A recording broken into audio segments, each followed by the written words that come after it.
I received an email at 7:58 in the morning announcing retention bonuses. My heart pounded as I opened it, expecting recognition for my 5 years of dedicated cybersecurity work protecting the company's financial systems. I discovered I received $5,500, while my male coworker Derek, hired just 18 months ago with identical qualifications, received $55,000. My supervisor told me to appreciate the gesture when I questioned the disparity. At exactly 7:59, I stood up, grabbed my security badge, and walked toward the door, knowing what happens next will change everything forever. My name is April Rodriguez, and for 5 years I had been the backbone of TechFlow Financial's cybersecurity department. Every morning at 6:30, I arrived at our downtown Chicago office, coffee in hand, ready to protect millions of dollars in customer financial data from increasingly sophisticated cyber threats. My cubicle sat in this corner of the IT floor, surrounded by monitors displaying real-time security alerts, network traffic patterns, and threat detection systems I had personally designed and implemented. Derek Patterson had joined our team 18 months earlier, fresh from a coding boot camp with a shiny new certificate, but zero real-world experience. While I held multiple industry certifications, including Certified Information Systems, Security Professional, and Certified Ethical Hacker credentials that I had earned through years of evening classes and weekend study sessions, Derek's resume listed only basic programming knowledge and enthusiasm for cutting-edge technology solutions. From his first day, I had mentored Derek, patiently explaining the intricate security protocols that kept our financial services clients safe from data breaches. I walked him through penetration testing procedures, showed him how to identify vulnerabilities in legacy banking systems, and taught him the delicate balance between user accessibility and security restrictions. Time after time, I corrected his coding errors, fixed his misconfigurations, and covered for his mistakes during client presentations. The retention bonus email arrived during our quarterly budget meeting, where executives discussed cost-cutting measures while simultaneously announcing these investment incentives to keep valuable employees from jumping ship to competitors. My hands trembled slightly as I opened the message, genuinely expecting recognition for my contributions. Our department had prevented 3 major security breaches in the past year alone, saving the company millions in potential losses and regulatory fines. When I saw the numbers, my stomach dropped. Derek's bonus was exactly 10 times larger than mine. I read the email 3 times, convinced there had been an error. Perhaps they had accidentally switched our amounts, or maybe the decimal point was misplaced. But the more I stared at those figures, the more the reality sank in. I immediately stood up from my desk and walked across the office to Janet Walsh's corner office. Janet had been my supervisor for the past 2 years, a 40-something woman who had climbed the corporate ladder by keeping her head down and never making waves. Her office walls displayed motivational posters about teamwork and excellence, though I had never seen evidence of her applying these principles to employee development or advocacy. "Janet, I need to discuss the retention bonuses," I said, closing her door behind me for privacy. "There seems to be a significant discrepancy between Derek's amount and mine, despite our similar roles and responsibilities." Janet barely looked up from her computer screen, typing responses to emails while speaking. "April, you should appreciate the gesture. The company values your contributions, and $5,500 is nothing to complain about. Many employees receive nothing at all." Her dismissive tone stung worse than the actual bonus amount. I had expected her to advocate for me to recognize the obvious inequality and promise to investigate. Instead, she treated my concern as ungrateful whining from an employee who should be thankful for scraps. "Janet, Derek has been here for 18 months.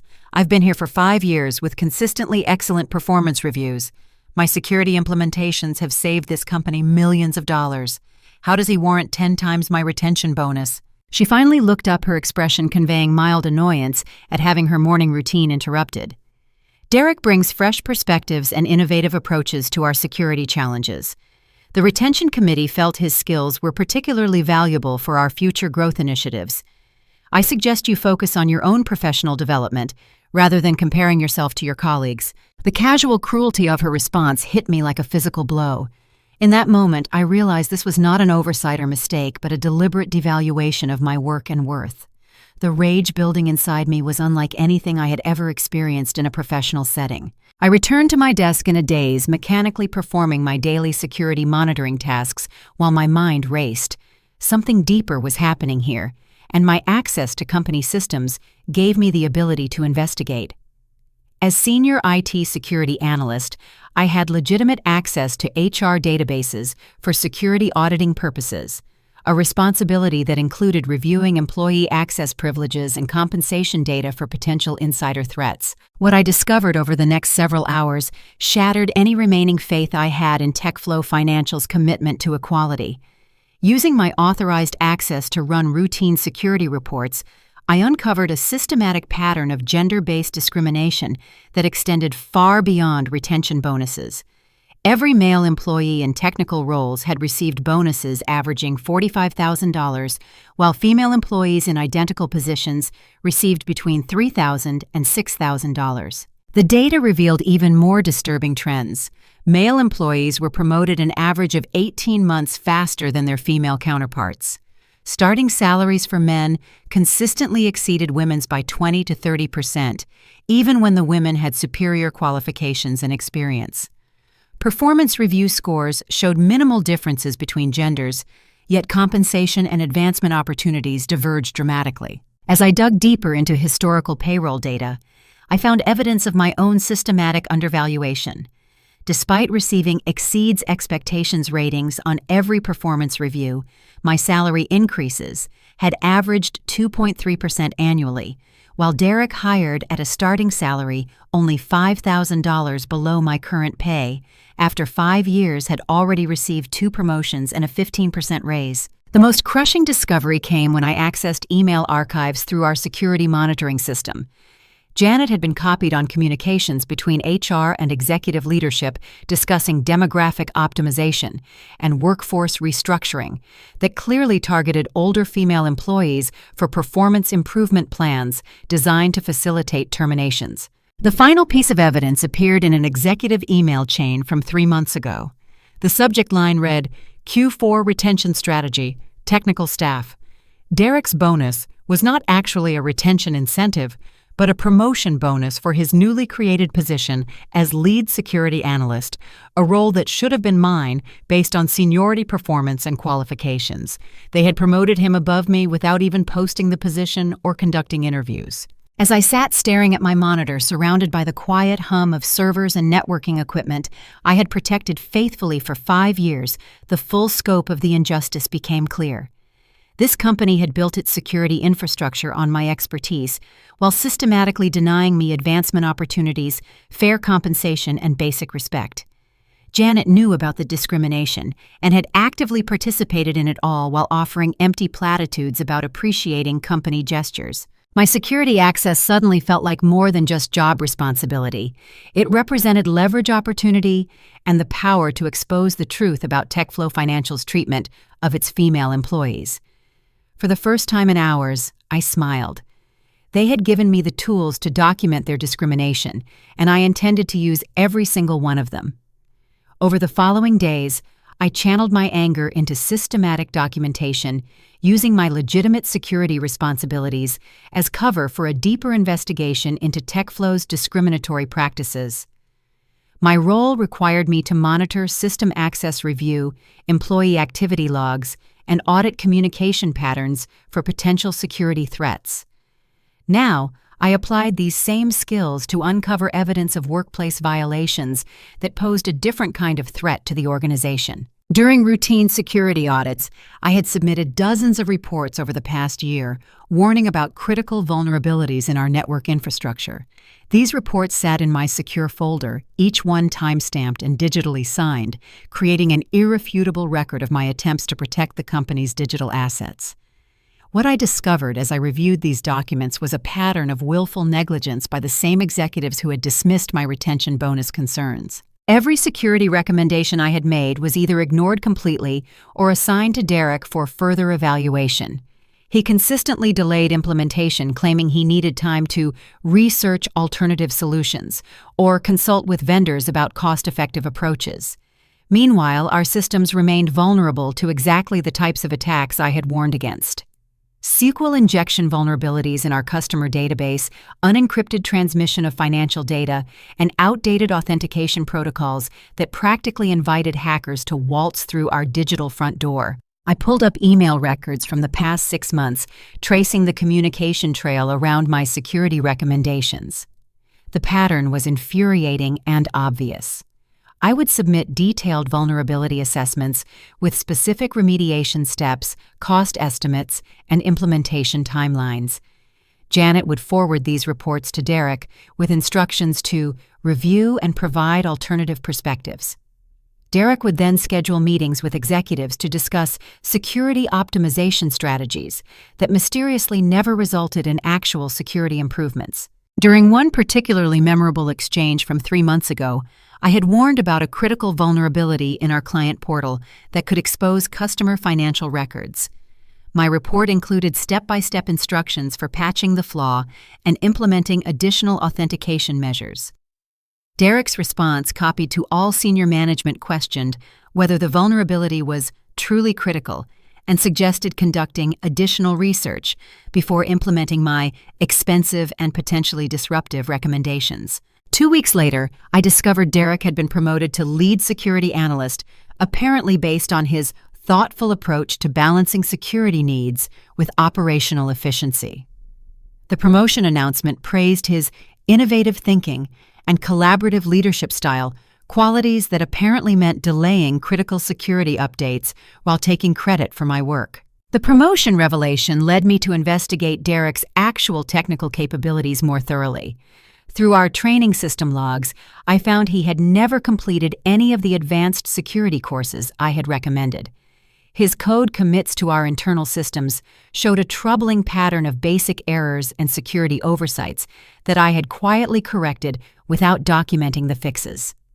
When I reviewed recordings from client presentations stored on our shared server, I discovered he was literally reading from scripts I had prepared, often stumbling over technical terms he clearly did not understand. Most disturbing was evidence that Derek had been systematically appropriating my work. Version control logs showed he had been copying my code-changing variable names and comments, then submitting it under his own credentials. Security protocols I had developed were being presented to management as his original innovations. Even his promotion application, which I accessed through HR system audit trails, contained detailed descriptions of projects I had completed with only his name attached as the primary contributor. The scope of the deception was staggering. Derek had built his entire reputation and career advancement on stealing my intellectual property, while executives praised his contributions and dismissed my actual expertise. The promotion that should have been mine had been awarded to someone whose primary qualification was successfully plagiarizing my work. As I continued investigating, I uncovered even more damaging evidence about the company's future plans. A confidential email thread between Janet and senior executives discussed workforce optimization strategies that included identifying employees for termination after the busy season concluded. My name appeared on a preliminary list of underperforming staff scheduled for performance improvement plans designed to facilitate legal terminations. The irony was suffocating. They planned to fire me for underperformance while promoting the man who had been stealing my work and ignoring my security recommendations. The same executives who had approved Derek's $55,000 bonus were actively planning to eliminate my position within weeks. My investigation also revealed that TechFlow was pursuing a massive $50 million government contract requiring the highest levels of cybersecurity compliance. The request for proposals specifically mentioned requirements for advanced threat detection, secure data transmission, and comprehensive vulnerability management, all areas where I had documented expertise and Derek had demonstrated incompetence. Federal regulators were scheduled to conduct a security audit the following week as part of the contract evaluation process. The audit would examine exactly the systems I had been trying to protect and improve for months. If auditors discovered the vulnerabilities I had repeatedly warned about, TechFlow would not only lose the contract opportunity, but face significant regulatory penalties and potential criminal liability for failing to protect sensitive financial data. The pieces of my revenge were falling into place with perfect clarity. Derek's incompetence, Janet's discrimination and executive management's negligence had created a perfect storm of corporate vulnerability. They had systematically ignored my expertise while planning my termination, never considering that I possessed detailed knowledge of every security weakness in their systems. But my discovery of these vulnerabilities also revealed an unexpected opportunity. While reviewing external communication logs, I found that our largest client, Finance First Bank, had been conducting their own independent security assessment of TechFlow's systems. Their internal memos, which I accessed through legitimate security monitoring of external connections, showed growing concern about potential data breaches and regulatory compliance failures. Finance First represented $20 million in annual revenue for TechFlow, nearly 30% of our total client base. Their contract included strict cybersecurity requirements and penalty clauses for any data security failures. If they lost confidence in TechFlow's ability to protect their customers' financial information, they could terminate the relationship immediately and pursue damages for any security incidents. The timing was perfect. Finance First was secretly planning their own security audit of TechFlow's systems, scheduled for the exact same week as the federal regulatory review. 2 separate audits would simultaneously expose the vulnerabilities I had been documenting for months, while Derek's incompetence and management's negligence would be on full display. As I sat in my cubicle that evening, long after most of my colleagues had gone home, I realized I held all the cards in a game where my opponents did not even know they were playing. My documentation was complete, my evidence was irrefutable, and my leverage was absolute. They had underestimated me at their own peril, and tomorrow morning I would begin to show them the true cost of their discrimination and negligence.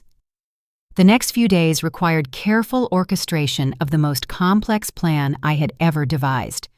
While maintaining my normal work routine to avoid suspicion, I methodically prepared for a confrontation that would expose TechFlow's discrimination and incompetence while securing my own future in the cybersecurity industry. My first priority was documenting Derek's theft of my intellectual property with irrefutable evidence.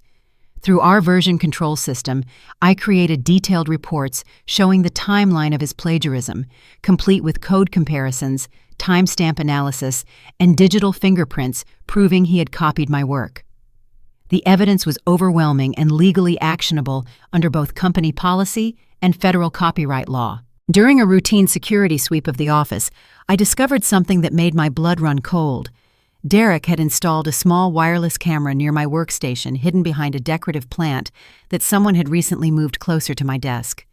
The device was broadcasting to his smartphone, allowing him to record my screen activity, monitor my conversations, and document my security procedures in real time. This discovery revealed the true scope of Derek's deception. He was not just stealing my completed work, but actively spying on my daily activities to appropriate my methods, insights, and future innovations. The camera had been recording for weeks, capturing sensitive security information that could be used to further damage my reputation or potentially compromise company systems. I left the camera in place but modified my behavior to feed Derek false information. When he was watching, I deliberately made coding errors, discussed fictional security concerns, and performed meaningless diagnostic procedures. Meanwhile, I conducted my real work on a secure laptop using encrypted connections that his surveillance could not penetrate. Through my investigation of Derek's activities, I discovered he had been building a comprehensive case against me to justify both his promotion and my termination. His files contained screenshots of my work labeled as evidence of security protocol violations and unauthorized system access, despite the fact that all my activities were within my authorized job responsibilities. He had documented every instance where I had corrected his mistakes, framing my assistance as evidence of his leadership and my incompetence. More disturbing was evidence that Derek was being coached in this deception by Janet and other executives. Email records showed regular meetings where they discussed strategies for building a case against me while promoting Derek's fabricated accomplishments. They had created an elaborate narrative where I was the problem employee and Derek was the innovative solution despite overwhelming evidence to the contrary. The most dangerous aspect of Derek's plan involved changes he intended to implement to our security systems. His proposed modifications would create massive vulnerabilities while appearing superficially impressive to non-technical executives. He planned to disable critical monitoring systems I had configured, arguing they were outdated and resource-intensive. He wanted to replace encrypted data transmission with faster but insecure protocols, claiming this would improve user experience and system performance.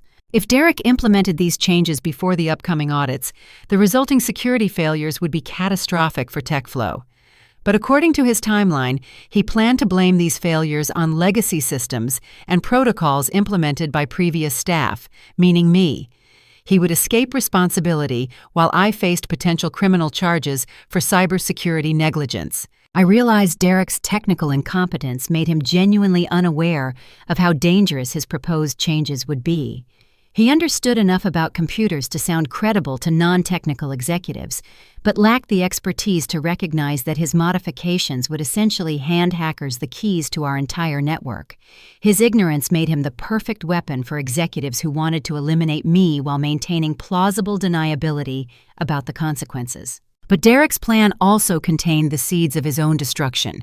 His proposed security changes required implementation during off hours to minimize disruption to daily operations. He had scheduled these modifications for the morning of the federal regulatory audit, apparently believing this would demonstrate his proactive leadership to government inspectors. The irony was perfect. Derek planned to sabotage the security systems on the exact day when federal auditors would be testing those same systems. His incompetence would be exposed in real time to government officials with the authority to impose criminal penalties and regulatory sanctions.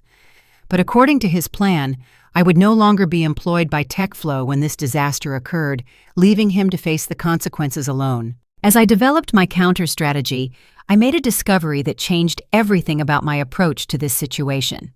While researching Finance First Bank's security concerns about TechFlow, I found they had posted a job opening for Chief Security Officer, a position that perfectly matched my qualifications and experience.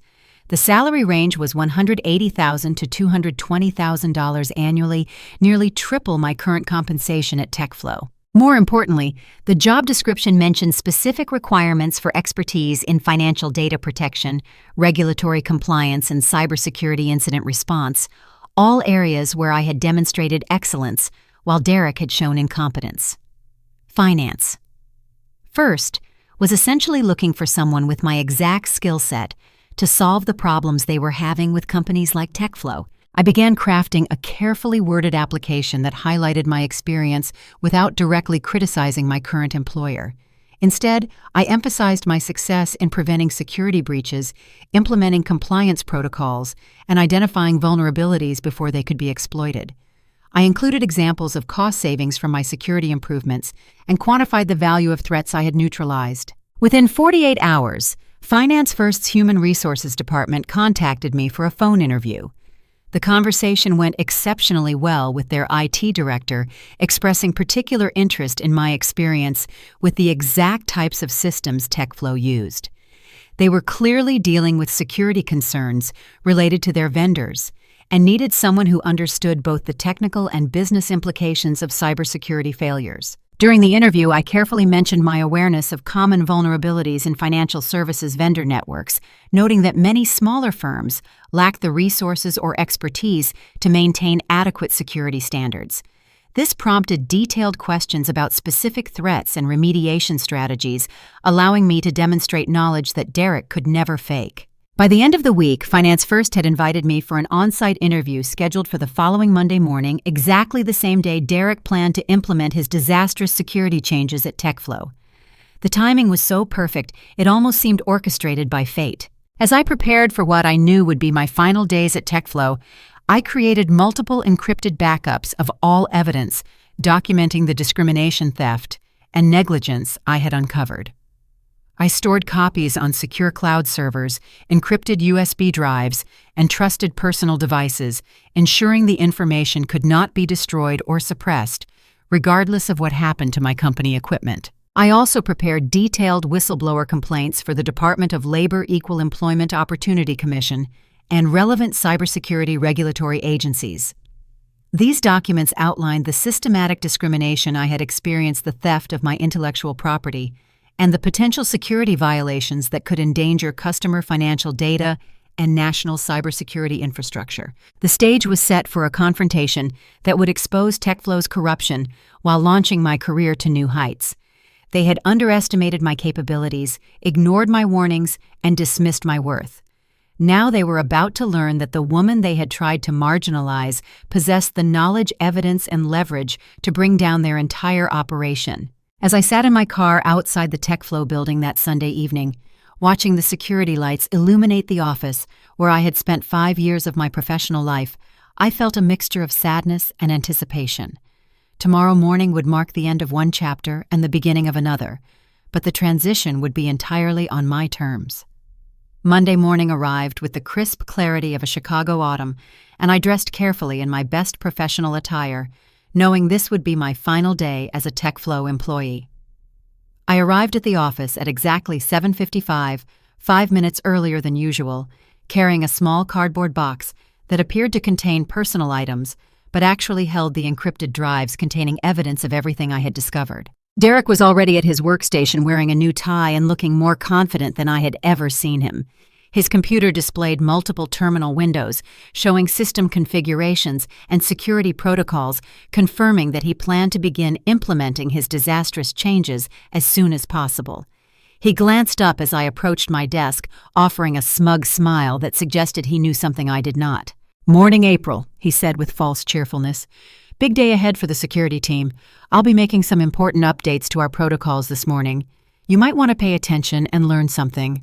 The condescension in his voice was unmistakable, and I realized he genuinely believed he was about to demonstrate technical superiority while I watched helplessly.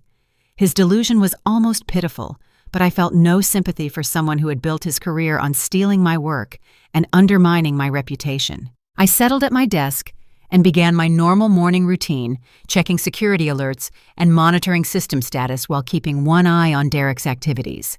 He was methodically working through a checklist, entering commands that would disable the monitoring systems I had spent months configuring and testing. Each change he made created new vulnerabilities while eliminating our ability to detect intrusions or data breaches. At exactly 8:15, Janet Walsh arrived for work, heading directly to Derek's workstation to discuss the day's plans. Their conversation was loud enough for me to overhear, and I realized this was intentional intimidation, designed to make me feel excluded and powerless. "Derek, I want you to know how much the executive team appreciates your proactive approach to security improvements," Janet said, speaking louder than necessary. "Your recommendations for streamlining our protocols show real leadership potential. Keep up the excellent work." Derek's response was even more insufferable. "Thanks, Janet. I've identified several legacy systems that are really holding us back. Some of these old configurations are actually creating security risks that we need to address immediately. It's time for a fresh perspective on our cybersecurity strategy." The implication was clear. My security configurations were outdated and dangerous, and Derek's inexperience represented innovative thinking. They were laying the groundwork to blame any resulting failures on my legacy systems, while crediting Derek with trying to fix problems I had supposedly created. I continued working quietly, allowing them to believe I was oblivious to their scheming while I prepared for the confrontation I had been planning. At 8:25, I received an encrypted message on my personal phone from Finance First Bank's security director, confirming that their audit team was in position and ready to begin the penetration testing we had secretly coordinated.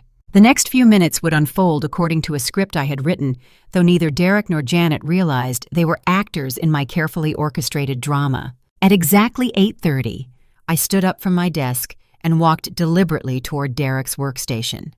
The time for subtlety and patience had ended, and I was ready to confront the man who had stolen my work, sabotaged my career, and endangered our company's security through his incompetence and arrogance. "Derek," I said loudly enough for surrounding colleagues to hear, "we need to discuss the security changes you're implementing this morning. I have serious concerns about the vulnerabilities you're creating." He looked up with an expression of mock concern, clearly prepared for this conversation and confident in his ability to dismiss my objections. "April, I appreciate your input, but these updates are based on current industry best practices. Sometimes we need to move beyond outdated approaches and embrace innovation.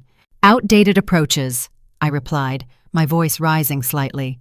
You're disabling intrusion detection systems and removing encryption protocols I designed specifically to protect customer financial data. These aren't innovations. They're catastrophic security failures waiting to happen. Janet materialized beside Derek's desk, with suspicious speed suggesting she had been waiting nearby for this exact confrontation. Her expression conveyed annoyance and disappointment, as if I were a problem employee disrupting important work with unreasonable complaints. Derek is the lead security analyst, and these decisions are within his authority, she said with the tone of someone explaining obvious facts to a confused child. I think you need to trust his expertise and focus on your own responsibilities. The phrase lead security analyst felt like a slap across the face, even though I had known about Derek's promotion for weeks. Hearing Janet use his stolen title to justify dismissing my legitimate security concerns crystallized every frustration and injustice I had experienced at TechFlow. His expertise, I said, no longer attempting to control my voice or maintain professional decorum. Derek has been copying my code for 18 months and taking credit for my work. The security protocols he's dismantling are systems I designed and implemented to prevent exactly the kind of breaches his changes will enable. Derek's confident smirk faltered slightly, but he recovered quickly with a response that revealed how completely he underestimated my documentation and evidence. I think you're confused about the development timeline for these systems. I've been leading most of our security initiatives since I joined the team. Maybe you should review the project records before making accusations. His bold-faced lie was so audacious that several nearby colleagues stopped their work to listen to our conversation. Derek apparently believed his stolen credit was so well established that he could openly deny my contributions without consequences. He had forgotten that many of our coworkers had witnessed me training him and helping him understand basic security concepts during his first months at TechFlow. Project records. I laughed, pulling out my smartphone to access the encrypted files I had prepared for exactly this moment. You mean the version control logs showing you copied my code? Or the email threads where you submitted my vulnerability assessments under your name? Or maybe the security camera footage of you photographing my work and stealing my documentation? Derek's face went white as he realized I had evidence of his deception, but Janet quickly stepped forward to regain control of the situation. This conversation is inappropriate and disruptive, she said with authority I had never heard in her voice before. If you have concerns about project attribution, we can schedule a meeting to discuss them properly. Right now, I need you to step back and allow Derek to complete his important work. But I was far beyond the point where Janet's empty promises could pacify my anger. The months of discrimination, theft, and dismissal had built to this moment, and I was not going to waste the opportunity by accepting another meaningless meeting where my concerns would be dismissed and buried. Actually, Janet, I won't be attending any more meetings, I said, feeling a surge of liberation as I finally spoke the truth I had been holding inside for months. I'm resigning from TechFlow Financial, effective immediately, and I won't be quietly accepting the discrimination and intellectual property theft that you and Derek have been perpetrating. The words hung in the air like a challenge, and I could see confusion and panic beginning to replace Janet's confident authority. She had expected to control this conversation and ultimately silence my complaints, but my resignation announcement had shifted the power dynamic completely. You're obviously upset about the retention bonuses, Janet said, attempting to sound conciliatory while maintaining her dismissive tone. But walking away from your career over a misunderstanding seems like an emotional overreaction. Why don't you take the day off to calm down and we can discuss this rationally tomorrow? Her suggestion that I was being emotional and irrational was the final insult I was willing to accept from TechFlow Financial. I had spent 5 years being professional, patient, and rational while they systematically undermined my career and stole my work. Now it was time for them to experience the consequences of their choices. This isn't about retention bonuses, Janet, I said, packing the few personal items from my desk into the cardboard box I had brought for exactly this purpose. This is about systematic discrimination, intellectual property theft, and cybersecurity negligence that's about to destroy this company. You and Derek have made your choices, and now you'll face the results. As I walked toward the exit carrying my box of belongings and my smartphone containing evidence that would soon change everything, I heard Derek frantically trying to resume his security modifications. He apparently believed that completing his planned changes would somehow protect him from the consequences of his actions, not realizing that those same changes would soon provide irrefutable proof of his incompetence. I reached the office door at exactly 7:59 in the morning, paused for a moment to savor the symbolism of the timing, and walked out of TechFlow Financial forever. Behind me, I could hear the first automated security alerts beginning to sound as the penetration test I had secretly arranged with Finance First Bank began targeting the exact vulnerabilities I had been warning about for months. The expression on Derek's face as I glanced back through the glass doors was worth 5 years of frustration and humiliation. He was staring at his computer screen with growing panic, realizing that sophisticated attacks were probing his hastily modified security systems and finding exactly the weaknesses his incompetent changes had created. As I walked across the parking lot toward my car, my phone began ringing with calls from Janet, Derek, and senior executives who were suddenly very interested in speaking with the woman they had just dismissed and humiliated. But I was no longer their employee, and their problems were no longer my responsibility. The real show was just beginning, and I had front-row seats to watch TechFlow Financial reap what they had sown. Sitting in my car outside the TechFlow building, I watched through the glass doors as chaos erupted in the office I had just abandoned. Derek was frantically typing commands while Janet stood behind him, both of them clearly overwhelmed by security alerts they did not understand. Other employees gathered around Derek's workstation, drawn by the increasingly urgent alarms emanating from monitoring systems that were supposed to be protecting their network infrastructure. My phone buzzed with the first of many messages I would receive that morning. The text was from Finance First Bank's security director. Penetration test proceeding as planned. Multiple vulnerabilities confirmed. Your analysis was completely accurate. Interview moved to 10 a.m. today if you're available. The timing was perfect. While Derek struggled with security incidents he had inadvertently enabled through his incompetent modifications, I would be interviewing for a position that would triple my salary and establish me as a respected leader in cybersecurity. The contrast was so poetic, it almost seemed fictional, but this was the real-world consequence of competence versus incompetence, integrity versus deception. Through the office windows, I could see Janet making frantic phone calls while gesturing toward Derek's computer. Senior executives began arriving, summoned by emergency alerts they had ignored when I sent them as routine security reports. The same managers who had dismissed my warnings for months were now experiencing firsthand the consequences of their negligence and discrimination. My phone rang with a call from Janet's extension. I allowed it to go to voicemail, then listened to her increasingly desperate message. April, we have a serious security situation developing, and we need your immediate assistance. Whatever issues we've had can be resolved, but right now the company needs your expertise. Please call me back as soon as possible. The irony was overwhelming. The same woman who had told me to appreciate the gesture of my inadequate retention bonus was now begging for help from the employee she had systematically undervalued and planned to terminate. But her plea revealed something important. They were beginning to realize that Derek's technical incompetence was no match for the sophisticated attacks targeting their network. I started my car and drove toward Finance First Bank's downtown headquarters while more calls flooded my phone. Derek himself left a voicemail that perfectly captured his panic and desperation. April, I think there might be some issues with the security updates I implemented this morning. Could you take a look when you get a chance? Some of the monitoring systems are showing unusual activity that I'm not familiar with. His message was a masterpiece of unintentional confession. He admitted he was unfamiliar with the security systems he had been hired to lead, and he was essentially asking me to fix problems created by his own incompetence. The man who had stolen my work and taken my promotion was now revealing that he could not perform the job he had been given. As I pulled into Finance First's parking garage, I received a call from TechFlow's chief executive officer, someone who had never spoken to me directly during my 5 years with the company. His voicemail was brief but telling. Ms. Rodriguez, this is David Chen calling about an urgent cybersecurity matter. We need to speak immediately regarding security protocols and system vulnerabilities. Please return my call at your earliest convenience. The fact that the CEO was personally calling demonstrated how serious their situation had become, but his formal tone suggested he still did not fully understand that I was no longer their employee.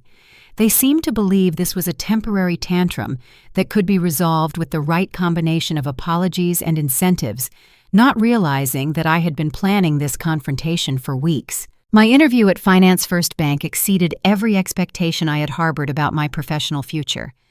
The security director who greeted me was a brilliant woman named Sarah Chen, who had earned her reputation by identifying and neutralizing advanced persistent threats targeting major financial institutions. She understood cybersecurity at a level that Derek could never comprehend, and our conversation immediately focused on technical details and strategic approaches rather than empty corporate buzzwords. "Your analysis of vendor security vulnerabilities was remarkably insightful," Sarah said as we reviewed the preliminary results from the morning's penetration test. "Our testing confirms every weakness you identified, and we're particularly concerned about the authentication protocols and data encryption standards. How quickly do you think these issues could be exploited by sophisticated attackers?" I explained the timeline for potential attacks, noting that the vulnerabilities Derek had created that morning had essentially provided hackers with multiple entry points into TechFlow's network.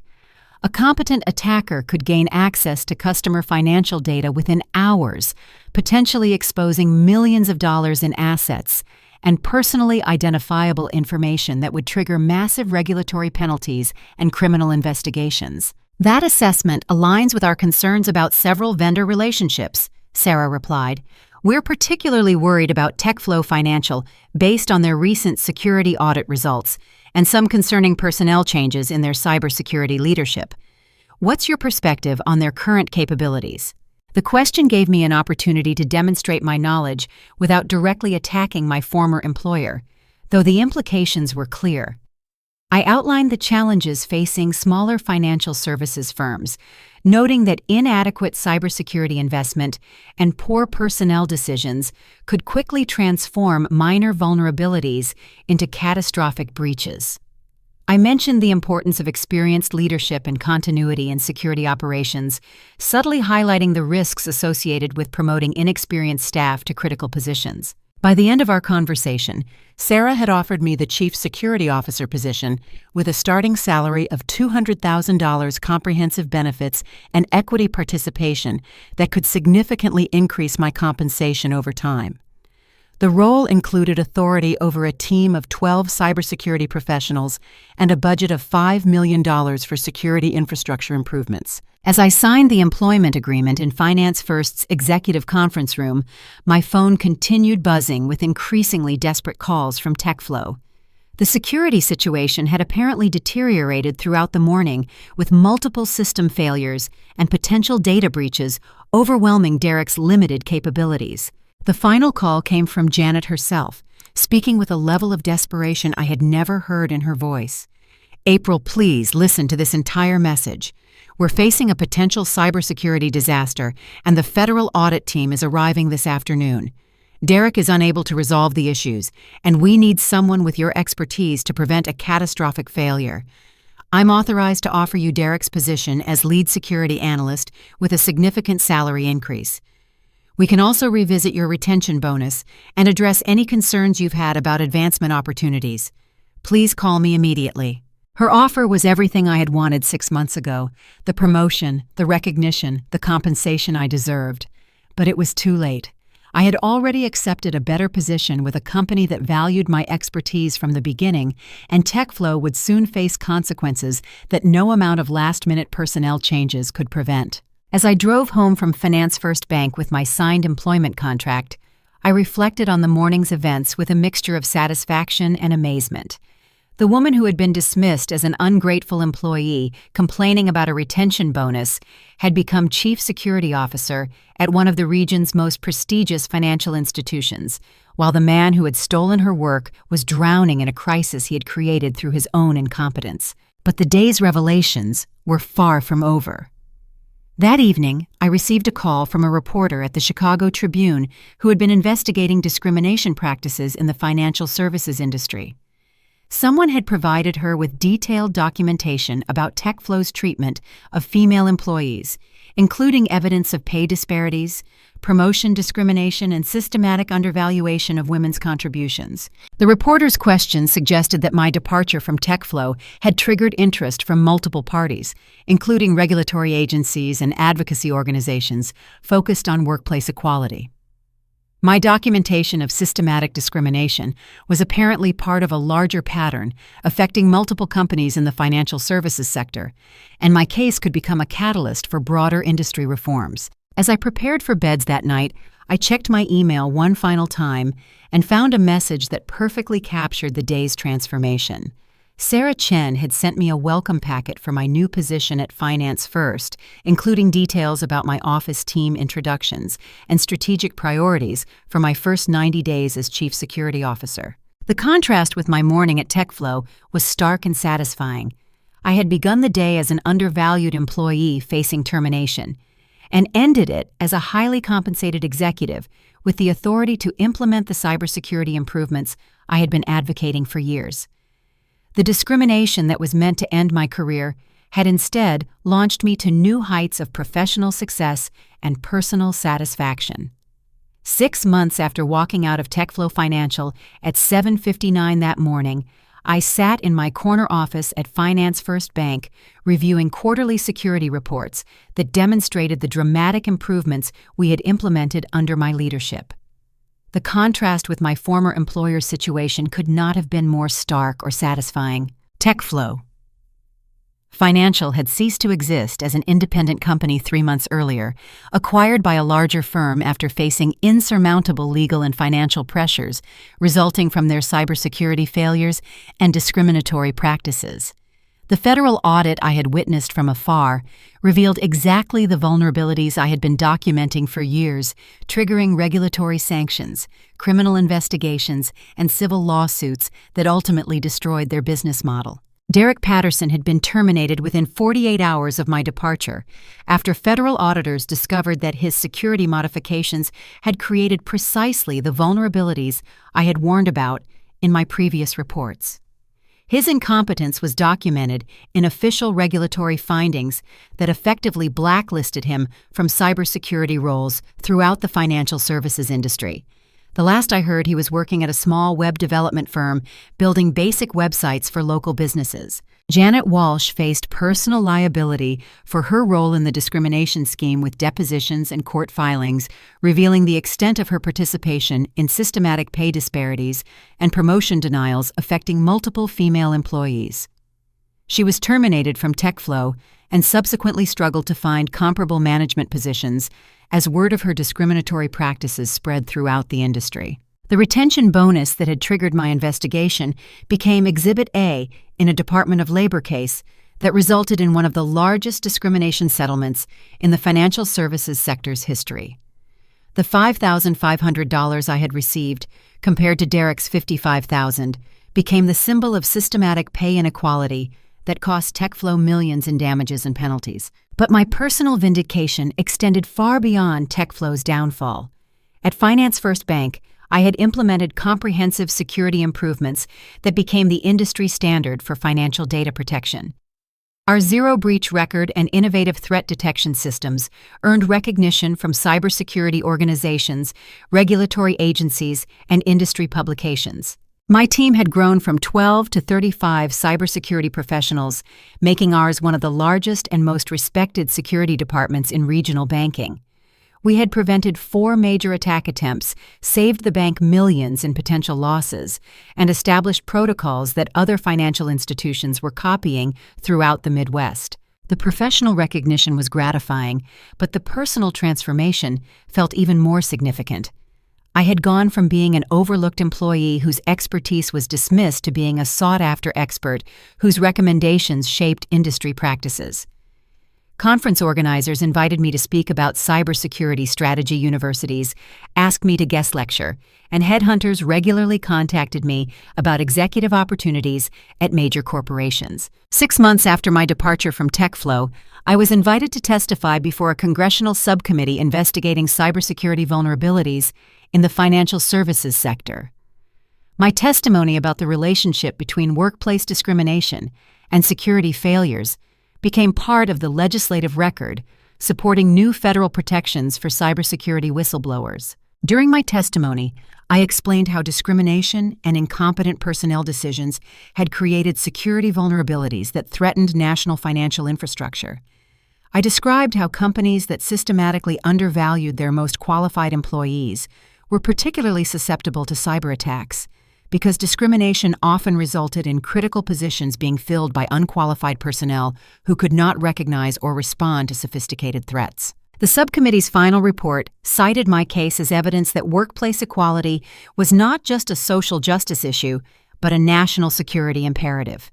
The report's recommendations influenced new federal guidelines requiring financial institutions to demonstrate diversity and competence in their cybersecurity leadership as a condition for regulatory approval and federal contract eligibility. My LinkedIn profile had grown to include 50,000 connections, mostly cybersecurity professionals who wanted to learn from my experience and expertise.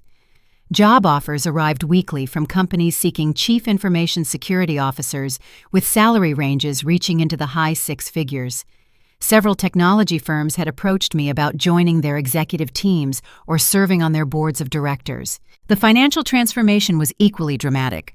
My compensation at finance, first including salary bonuses and equity appreciation, had made me a millionaire within my first year.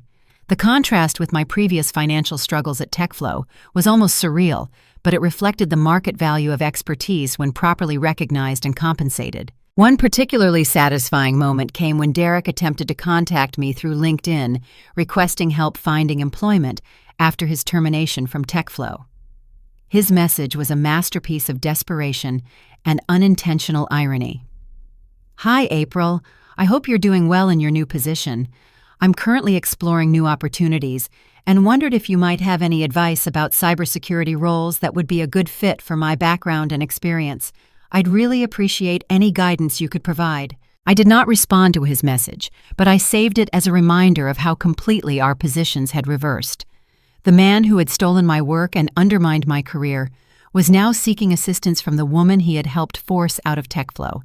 His plea for guidance demonstrated that he had finally learned what I had known all along: expertise cannot be faked, and competence cannot be borrowed indefinitely. The ripple effects of my departure continued expanding throughout the industry.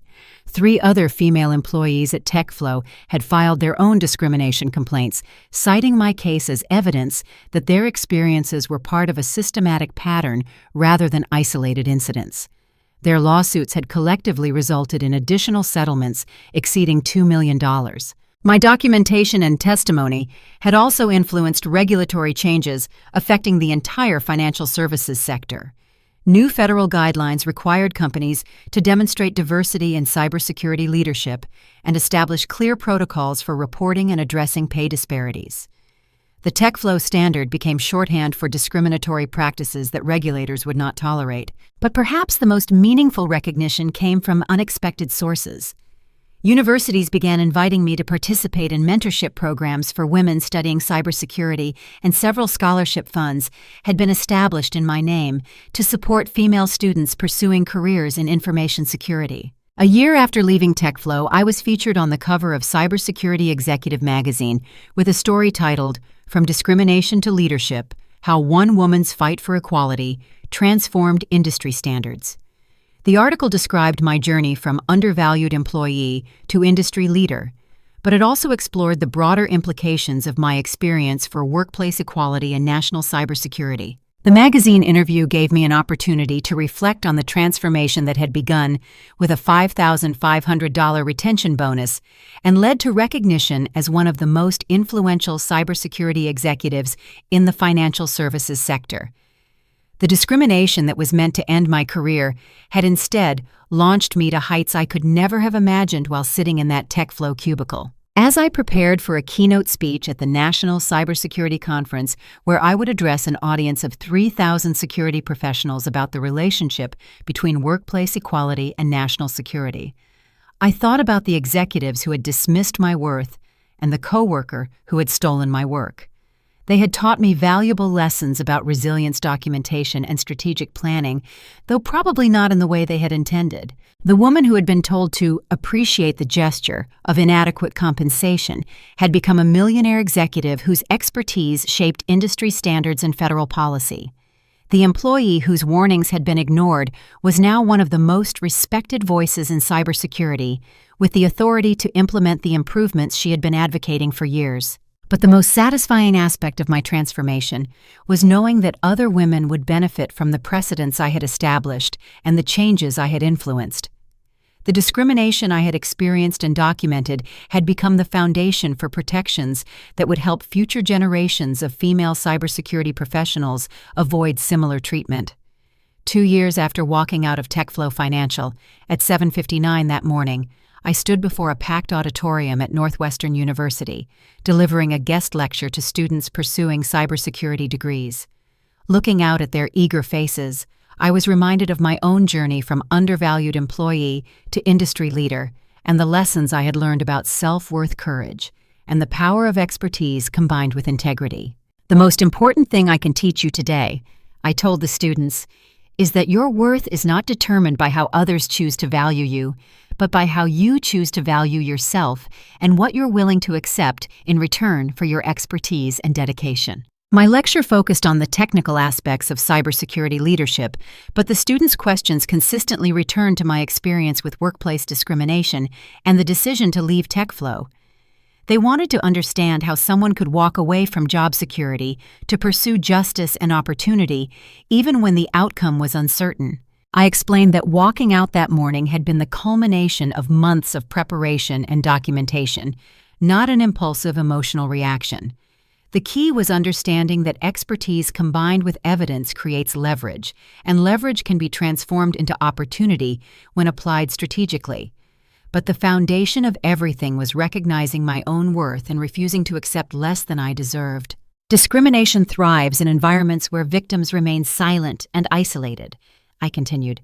But when you document systematically and act strategically, you can transform personal injustice into industry-wide change. My $5,500 retention bonus became the catalyst for millions of dollars in settlements and regulatory reforms that protect other women in cybersecurity. The students took notes eagerly as I described the importance of building networks, maintaining professional relationships, and always preparing for the next opportunity, even while dealing with current challenges. I emphasized that my success at Finance First had been possible only because I had continued developing my skills and expertise, even while facing discrimination at TechFlow. After the lecture, a young woman approached me with a question that perfectly captured the lesson I hoped to convey. "Professor Rodriguez, how did you know it was the right time to walk away? How did you overcome the fear of leaving a steady job for an uncertain future?" "The right time to walk away is when staying would compromise your integrity or limit your potential," I replied. "Fear of uncertainty is natural, but it should never outweigh your commitment to being treated with the respect and compensation your expertise deserves.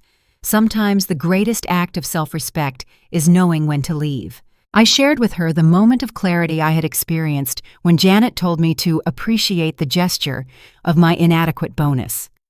That phrase had crystallized years of subtle discrimination and dismissal into a single unacceptable insult that demanded a response. But my ability to respond effectively had been built through months of documentation preparation and strategic planning. "Document everything, prepare for opportunities, and never accept less than your worth," I told her.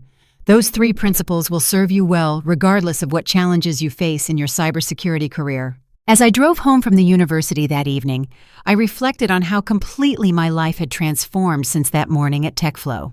My current position as Chief Security Officer at Finance First had evolved into Chief Information Officer, with responsibility for all technology operations and a compensation package exceeding $400,000 annually. The equity appreciation from Finance First's successful expansion had made me wealthy beyond my previous imagination. But more importantly, it had given me the financial independence to pursue opportunities based on personal satisfaction rather than economic necessity. I served on 3 corporate boards, consulted for federal agencies on cybersecurity policy, and had established a foundation providing scholarships for women pursuing careers in information technology. The professional recognition was gratifying, but the personal growth felt even more significant. I had learned to value my expertise appropriately, advocate for my worth confidently, and refuse to accept treatment that diminished my contributions or potential. These lessons extended far beyond my cybersecurity career into every aspect of my personal and professional relationships. The discrimination I had faced at TechFlow had been painful and frustrating, but it had also been transformative in ways my oppressors could never have anticipated. Their attempt to marginalize me had forced me to develop the strength, strategic thinking, and self-advocacy skills that became the foundation of my subsequent success. Derek Patterson's theft of my work had taught me the importance of documentation and intellectual property protection. Janet Walsh's dismissive attitude had shown me the danger of expecting others to advocate for my worth. The executive's systematic discrimination had demonstrated the power of evidence and persistence in fighting institutional injustice. But the most important lesson was understanding that my expertise had value, regardless of whether my employers recognized it appropriately.